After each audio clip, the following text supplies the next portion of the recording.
Hey everybody, I'm Natalia Bonner. Welcome back. Happy Monday. Okay, I'm so excited to be here today and of course have Braden back with me. He loved his little appearance in our video last week and loved hearing everybody's nice comments, huh? I think everyone liked seeing you, and his little joke was awesome, huh? All right, so we're back today with another fun machine quilting video. I've been teasing you guys and telling you a little bit about 2022. It's going to be such a fun year. My year-long project actually involves 11 classes plus 2 free stitch-alongs. It's called Let's Stitch a Year of Blocks. So on the first of every single month, we're going to be sharing a brand new free machine quilting video tutorial where I'll show you step-by-step how to machine quilt a quilt block. So that's what this sampler right here is. But then in addition to that, on the first of every single month, we're going to release a brand new class that teaches you 12 additional ways to machine quilt that month's particular block. So it's going to be a lot of fun. The opportunities for learning in this year-long project are so much fun. There's many ways to join. You can join the whole entire year long, or if you want to join and just stitch along 1 month, you can do whatever you want, huh? But you can find all the details for that fun stitch along classes, Let's Stitch a Year of Blocks, over on our website, peaceandquilt.com. Today though, on my sampler for the main Let's Stitch a Year of Blocks, the free stitch along, I have quilted this fun woven sashing design. So it's very simplistic. It's simple straight lines. We're just working back and forth, stitching out those lines. But the way we make our intersections and make the lines look as though they're woven through each other just creates so much extra interest, and it's a fun, simple way that you can really dress up any quilt. This is it's about a 2-inch sashing that I've got here, but you could do this on a larger or even a smaller sashing. Really great design to go anywhere. Before we hop over to the video and I show you how to quilt this though, Braden does have a couple of things he wants to tell you. If you've ever quilted a quilt, hit that like button because it'll turn blue. Ooh! Hit the subscribe button, hit that little bell, and hope you enjoy.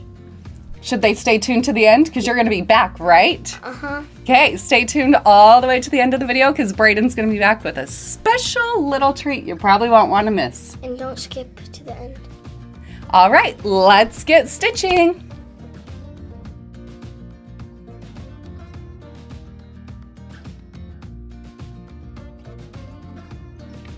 So to start out on this fun design, I want you to take a close look at the sashing on this quilt. It's pretty simple. It's straight lines that are evenly spaced 1/2 inch apart.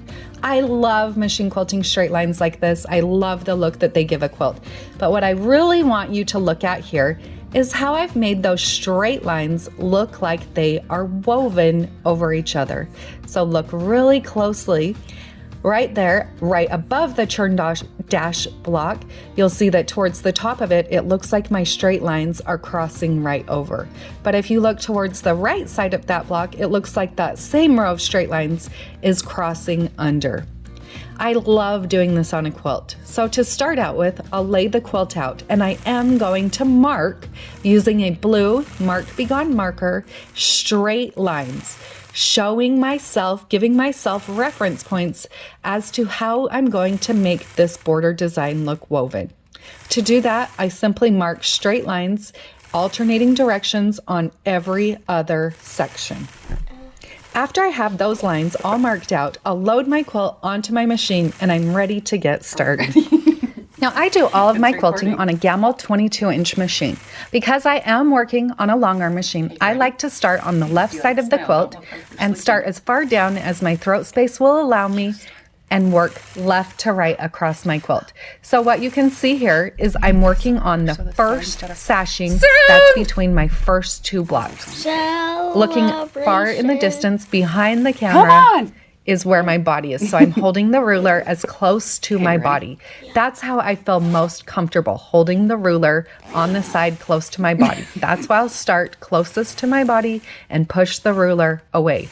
You can always start further away, but I think you'll find that it's a little bit more uncomfortable to hold the ruler behind your foot. So as I'm stitching these lines, you can see that I travel up my ditch, 1/2 inch. I'll travel up 1/2 inch and then line that first marked line on my 4-in-1 machine quilting ruler on top of my previous stitch line, stitch a straight line, and then continue that process, working my way all the way across. Now remember, I have gone through and marked those reference points, so I know that I can start as far down either as the sashing or further down the block design. So if you look real closely, you can see that my first lines did go through my sashing. So that was the first part of the weave. Now that I'm working on my second row, so this time I'm going horizontal across the quilt, I am going to stitch again those straight lines that are evenly spaced 1/2 inch apart, working my way from left to right across my quilt. As I reach this next corner, you can see that my lines here do go right through. So I'm going to stitch right up to those lines. I'll stitch across that stitch line. This is how I'm creating that weave. Now here I chose, because I feel most comfortable stitching in the ditch around my blocks, I chose to continue stitching around the top of that next block on the next row, just to help stabilize my design. So I'll continue on with that stitch in the ditch work all the way across my quilt.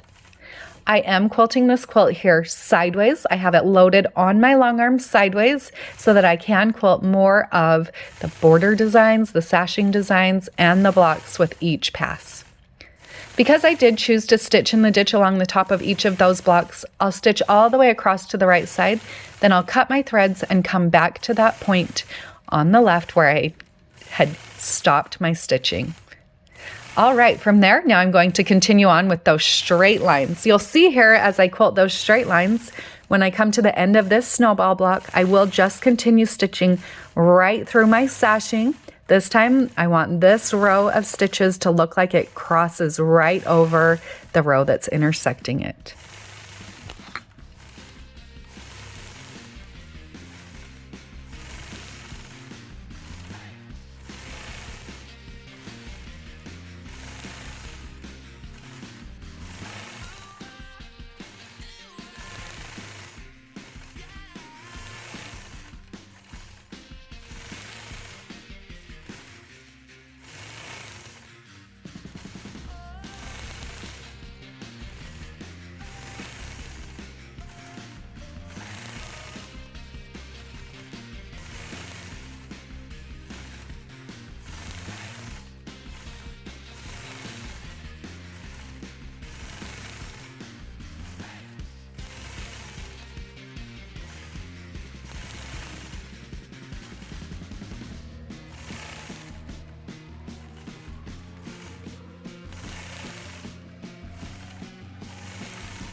I hope you are all able to find just a little bit of inspiration from this sashing design. It's such a fun way to add something extra to simple straight lines.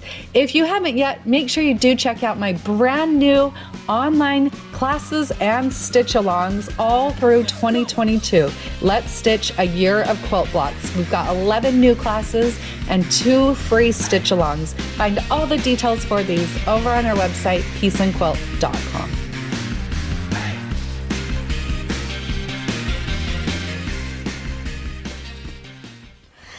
Oh, does a mermaid wash its tail? The tide. Oh, did you get that? How does a mermaid wash its tail? The tide. Have a great day.